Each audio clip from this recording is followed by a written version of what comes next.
రాఘవ మీరా? నేనేలే, ఓసారి ఇట్రా.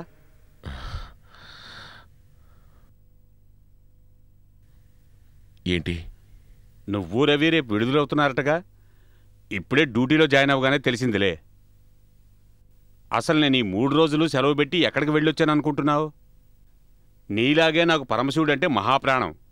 అందుకనే మా మనవడికి పుట్టెంట్రుకలు తీయించడానికి శ్రీశైలం వెళ్ళి అట్నుంచటే మహానంది కూడా వెళ్ళొచ్చాం. ఇదిగో స్వామివారి విభూతి.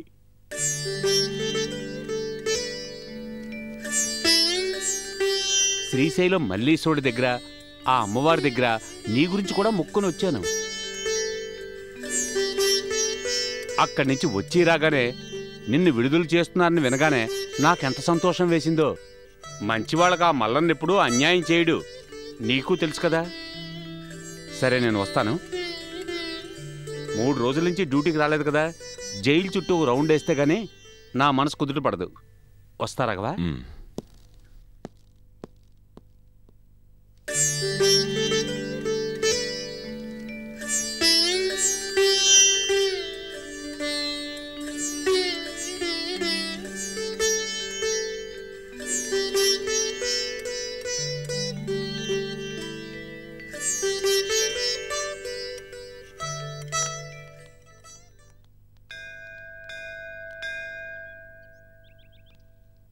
అవునరా, అసలు నువ్వు దేవుని దర్శనం బాగా చేసుకున్నావా? అయిపోయిందిరా.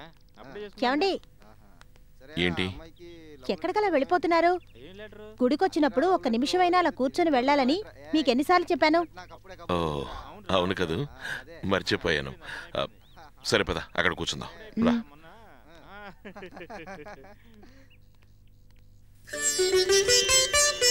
అది మెల్లగా.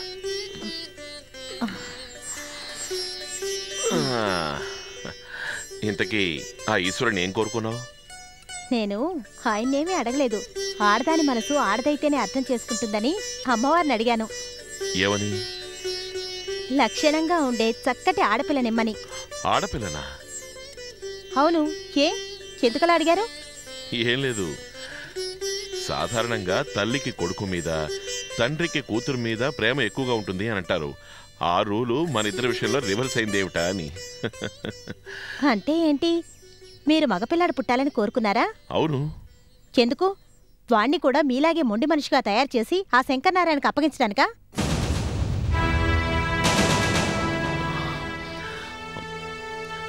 చూడు శాంతి, మనం గుడికొచ్చింది కాసేపు ప్రశాంతంగా గడపడానికి, అంతేగాని ఇక్కడ కూడా అనవసరపు విషయాల గురించి వాదించుకుంటూ బుర్రలో పాడు చేసుకోవడానికి కాదు. అయినా ఇప్పుడు మన ఇద్దరి మధ్య ఆయన సంగతి ఎందుకు? ఎందుక? మన బతుకుల్లో నిప్పులు పోస్తున్నది ఆయనే కనుక. ఇక ఆపుతావని అర్థం లేని గోలా?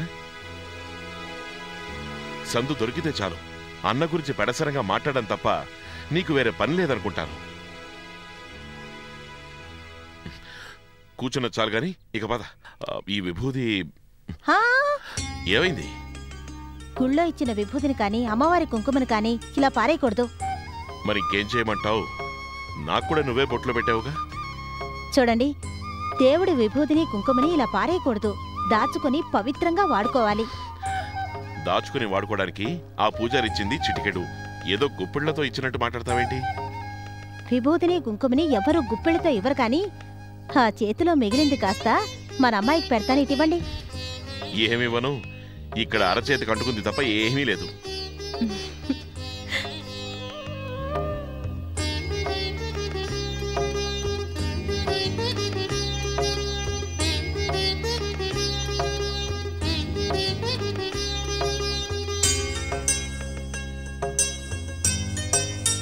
అమ్మయ్యా, ఇక అనుమానం లేదు, నా కడుపున పుట్టబోయేది ఆడపిల్లే.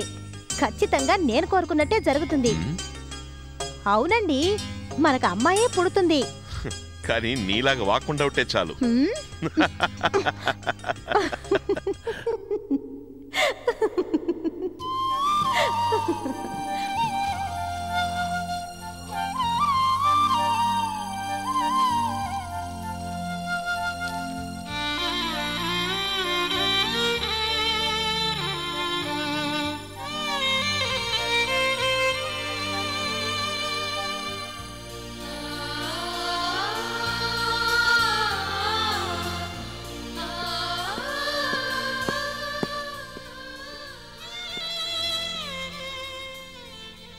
రాఘవ, ఉమ్.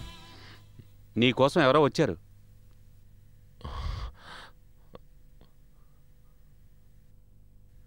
నాకోసమా? ఎవరు? ఆ మనిషి అప్పుడప్పుడు నీకోసం వచ్చేవాడే, నీకు తెలిసినోడే. తెలిసినోడా? అయితే ప్రతాప ఏంటాడు? అన్న పంపాడేమో. వెళ్ళి చూడు రాఘవ.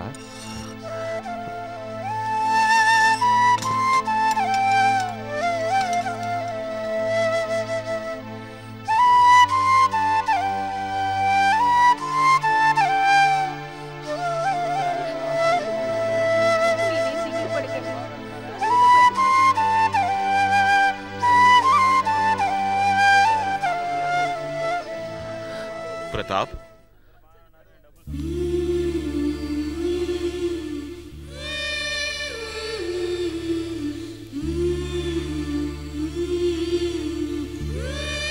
మీరు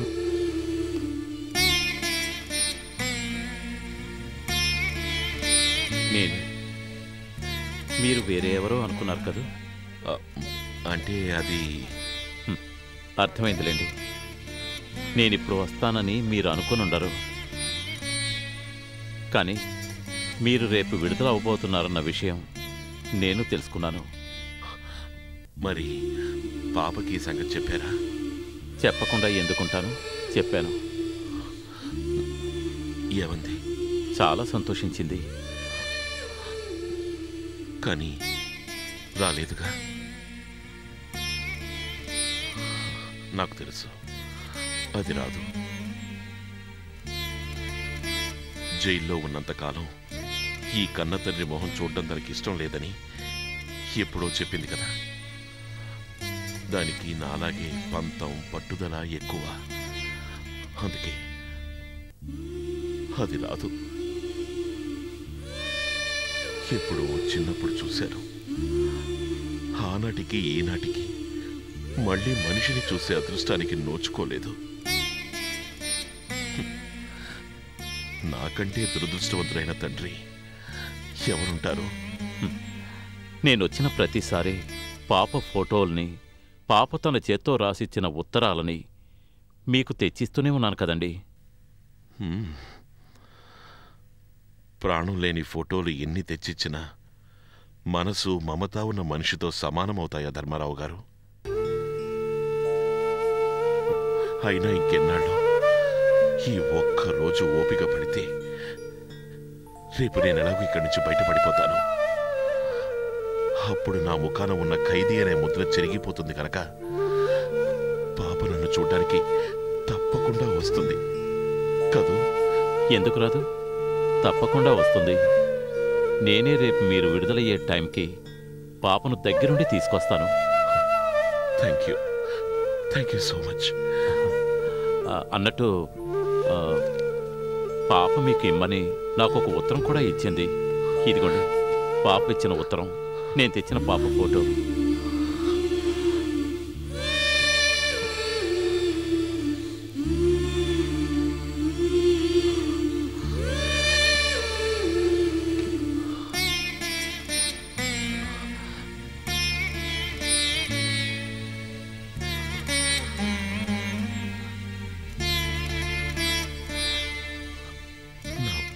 తల్లి ఎంత పెద్దదైంది. నేను తనని గుర్తుపట్టగలను గాని ఇప్పుడు నన్ను చూస్తే పాప గుర్తుపట్టగలదో లేదో.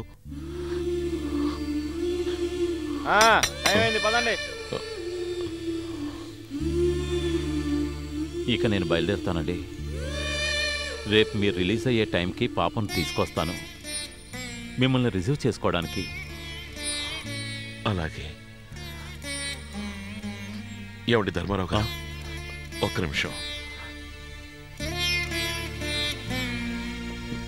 శ్రీశైలం విభూది పాపకివ్వండి. అలాగే. పదండి పదండి.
వీడొకడు ఫోన్ ఒక చోట మనిషి ఒక చోట. ఏం మనిషో ఏమిటో. సీను, ఒరే సీను, సీను, సీను, నిన్నేరా. ఏంటమ్మా? నీ చిన్న ఫోన్ మోగుతోంది. పోనీ నేనే తీసి మాట్లాడదామంటే దాని గురించి నాకు సరిగ్గా తెలిసి చావదు. నువ్వే వచ్చి మాట్లాడు. ఎవరో చూసుకో. సరే, తొందరగా రా. పదా.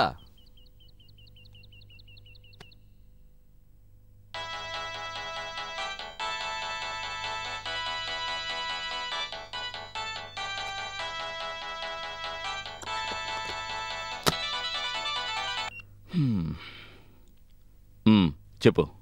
ఏంటి బాసు, ఏంటి కథ? కథ కాకరకాయ. ఏ వంకాయ లేదు గాని ముందు నువ్వు ఫోన్ పెట్టు. పెట్టను. పెట్టవా? పెట్టకపోతే ఏం చేస్తావు? ఏంటి? ఏం చేస్తానా? చెంపలు బాయ్ కొడతాను. ముద్దులతోనా? ఏయ్ నిన్ను. ఏంటి, రేప్ చేస్తావా? నీకు అసలు సిగ్గుందా? కాబోయే మొగుడు దగ్గర సిక్కిందికమ్మా, తాళి కట్టబోయేవాడి దగ్గర తటపటాయించడం ఎందుకు? ఏంటి, నేను నీకు తాళి కట్టాలా? లేకపోతే నాతో నువ్వు కట్టించుకుంటావా? ఏయ్ నువ్వు చాలా ఎక్స్ట్రాలు చేస్తున్నావు. మా నాన్నగారు కూడా అందుకని మా ముగ్గురిని బయటకు వెళ్ళొద్దన్నారు గాని నేను నిన్ను చూడకుండా ఉండలేను. ఉండలేకపోతే? అయితే నీతో లేచొచ్చేనా? ఏయ్ నీకు పిచ్చి బాగా ముదిరిపోయింది. పిచ్చి ముదిరినప్పుడు ఆ పిచ్చి కుదర్చాలంటే ఏం చేయాలో తెలుసా? ఆ పిచ్చి పట్టించిన వాడే రావాలి. అందుకని నువ్వేరా. ఎక్కడికి? మా ఇంటికి అవతల 3వ వీధిలో గుడి ఉంది కదా, అక్కడికి. ఇప్పుడా? ఇప్పుడే 15 గంటలు వచ్చేయ్. నేను రాను. రావా? అయితే ఓ అరగంటలో నిన్ను వెతుక్కుంటూ పోలీసులొస్తారు. పోలీసులా? నన్ను వెతుక్కుంటూ వాళ్ళెందుకు వస్తారు? ఓ అందమైన ఆడపిల్ల ఆత్మహత్య చేసుకోవడానికి కారణం నువ్వే అవుతావు కాబట్టి. ఏంటి నువ్వు చెప్పేది? అర్థం కాలేదా? అరగంటలో నువ్విక్కడికి రాలేదనుకో, రాకపోతే నా చావుకి నువ్వే కారణమని రాసి ఒరేసుకొని మరీ చస్తాను. లక్ష్మి, అప్పుడు పోలీసులు నీ దగ్గరకొస్తారా రారా? నువ్వు అలాంటి పనులేం చేయగానే ఇదిగో ఇప్పుడే వచ్చేస్తాను. అది అల్లరా దారికి. వచ్చే ముందు కాస్త చక్కగా పెళ్లి కొడుకులా తయారైరా.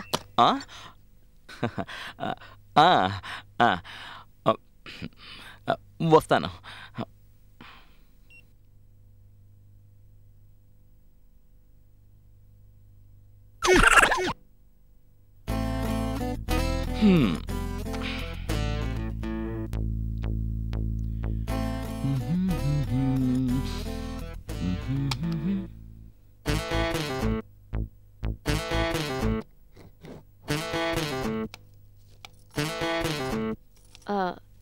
సీను, ఏంటమ్మా? నువ్వు బయటికెళ్తున్నావా? అవునమ్మా, కిరాయికి ఆటో నడుపుతున్నప్పుడు వెళ్లకుండా ఉంటే ఎలా కుదురుతుంది? వెళ్తున్నాను. ఏ?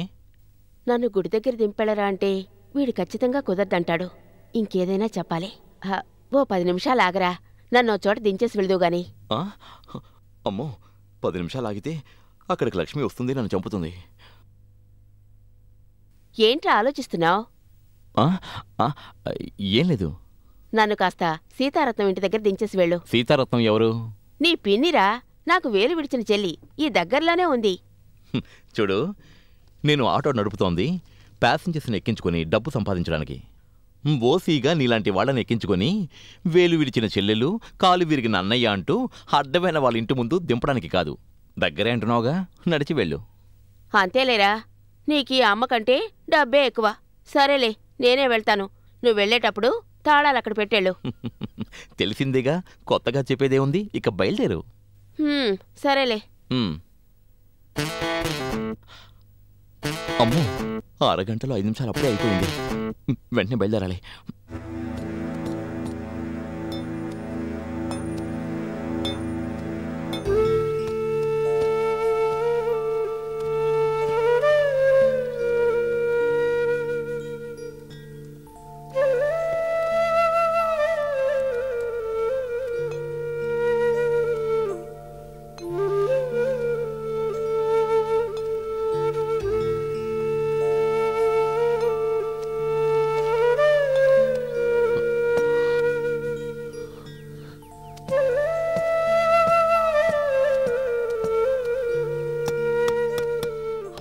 ఎంత పెద్దదానివైపోయావే బంగారు తల్లి.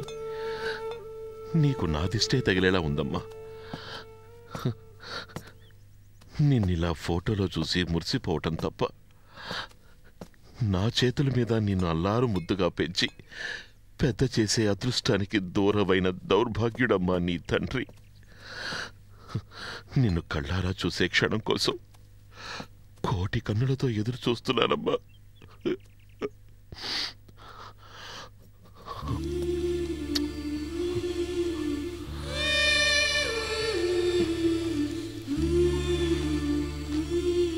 Hello daddy. ఏంటి, మిమ్మల్ని చూడ్డానికి నేను రాలేదని ఫీల్ అవుతున్నారా? మిమ్మల్ని ఎప్పుడెప్పుడు చూడాలా అని నాకు మాత్రం ఆశగా ఉండదా చెప్పండి? కానీ ఇలాంటి పరిస్థితుల్లో మిమ్మల్ని చూసి తట్టుకునే శక్తి నాకు లేదు.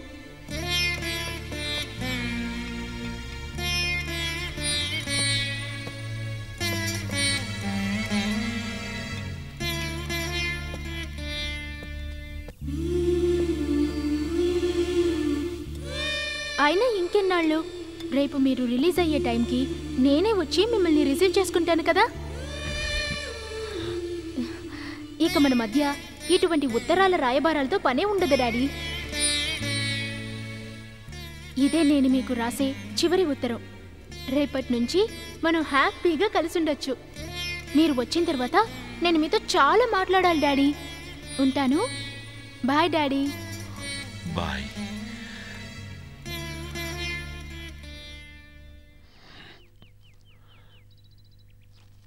నువ్వే గొడవలకి దూరంగా సంతోషంగా ఉండటమే నాకు కావాలమ్మా. వాటి నీడ కూడా నీ మీద పడకుండా నిన్ను కాపాడుకుంటాను. మీ అమ్మ చివరి కోరికను నేను తప్పకుండా నెరవేరుస్తాను.